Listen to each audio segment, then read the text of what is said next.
Day 14. Let me get comfortable here.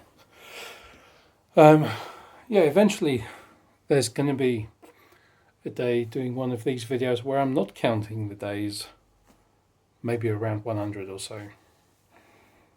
Actually, yeah, for the first 100, provided I remember to do this, I'm going to start every video announcing the day number of the vlog, these videos.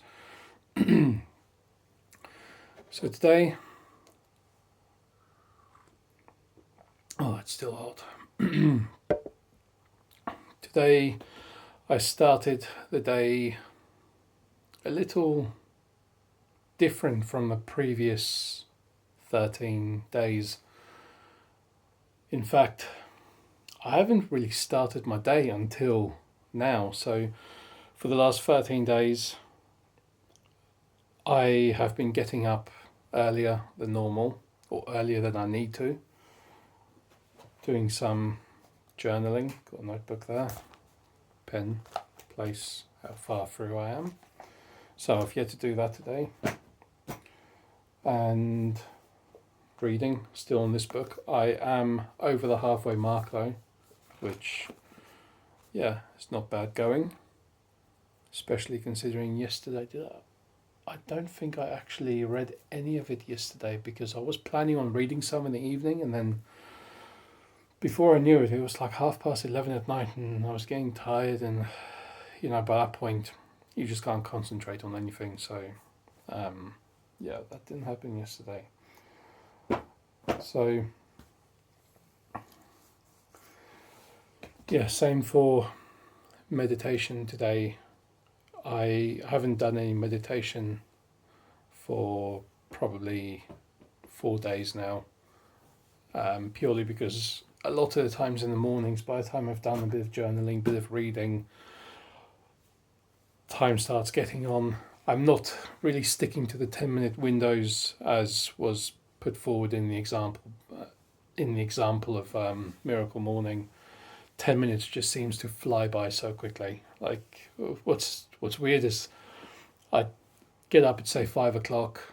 By the time I've been to the toilet and then come downstairs and make a cup of coffee and sit down, it's already 5:10. To me, it feels like that's one swift movement that takes a couple of minutes, but somehow it takes 10 minutes. So yeah, that's 10 minutes immediately gone. And then I set out to do around 10 minutes of writing, but normally I do sort of limit myself to one page. But normally after having written one page, if it's distraction free and I just get everything that's in my head out and on paper, it's about 15 minutes. If I have to pause and think, it's about 20, or if any distractions occur, it's closer to 25 minutes. So I think, whilst it's nice to have everything, got food all over me, because the kid was eating biscuits and decided to climb all over me with grubby hands. What was I saying? Yeah, it's important to have some flexibility when you set yourself a routine, because not everything can be achieved in a given time frame. So flexibility is important. Same for reading. Like I said in yesterday's video, there's a lot of times I find myself, was it yesterday? In another video yesterday or the day before, a lot of the times in the mornings I'll do the journaling, I feel fine, I crack open the book, and after reading half a page or maybe one page, I start yawning uncontrollably. And what that does is makes my eyes water, as you would do with a big yawn. And that kind of inhibits, or it just makes reading a bit of a tough task. So, yeah, the last time, not yesterday, the day before, when I did actually last read some, I read maybe 3-4 pages compared to the normal 10, 12, 13 pages. So yeah, I just wasn't feeling it at all. Um, and like I was saying, the meditation, I tend to have run out of time after doing those two, especially if I'm having to get ready for work and have places to be. So yeah. As for affirmations, I've been doing them mostly in the car whilst driving and every now and then whilst walking to the gym. So yeah, it's a bit of sort of time away from the house where I can raise my voice and speak loudly and whatever. Uh, yeah, and then what's the other visualizations? That's the one thing I haven't done. I'm still getting to grips with it. In that, a few times on two occasions, I've briefly visualized doing something that I knew I had to get done in that day, and yeah, it's helped. So it kind of mentally prepares you for what you're going to do by forming an image of how an ideal situation would be in your head. So yeah, they're useful. I just need to start using them more and more. Really, not utilizing them enough right now. So still hot, but drinkable.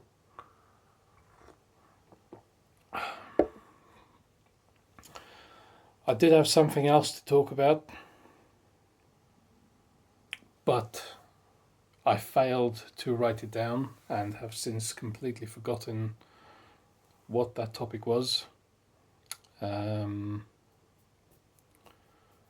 but yeah, after this recording, I'll be getting on to journaling and writing.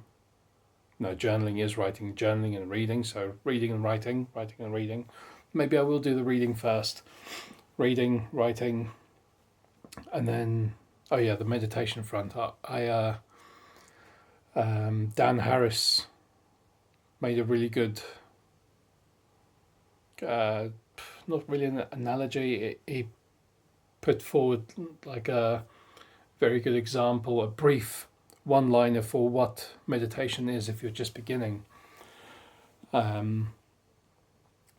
So a lot of times if you mention meditation to someone, they think of like a bunch of hippies sitting in a room listening to some Buddha whacking a gong with a what do they call that massive padded drumstick, whatever it is, and them all going om. It's not that at all. So what Dan Harris says is meditation or beginning meditation is just being calm, letting your mind, or not so much letting your mind run away, but catching your mind when it starts running away, and when you start thinking of things, just repeatedly, every time you notice yourself thinking about something you shouldn't be, or you start talking to yourself in your head, you just stop it, center yourself, and inevitably your mind just constantly wants to wander. I'll have to look up the exact line he uses, but it's something to that effect, where meditation is just the catching your mind when it wants to drift away and bringing it back to now, and rinse and repeat basically.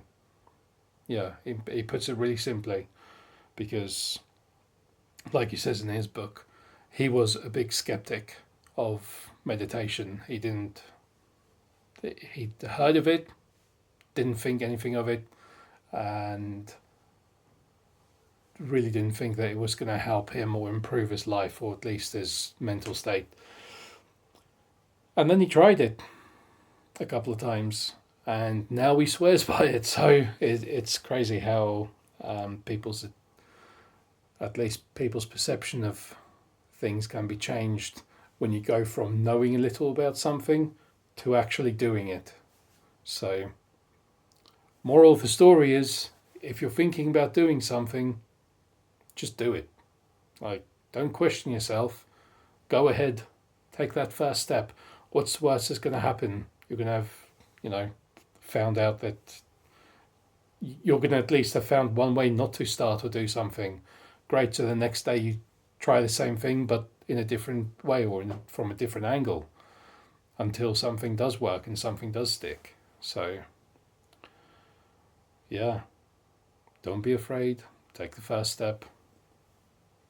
At the end of the day, you can look at it like how people have scaled Mount Everest. They don't get straight to the top. You know, they start at the bottom, one step at a time. So everything else is basically the same. And once you realize that, the quicker you realize that, the easier everything becomes. So yeah.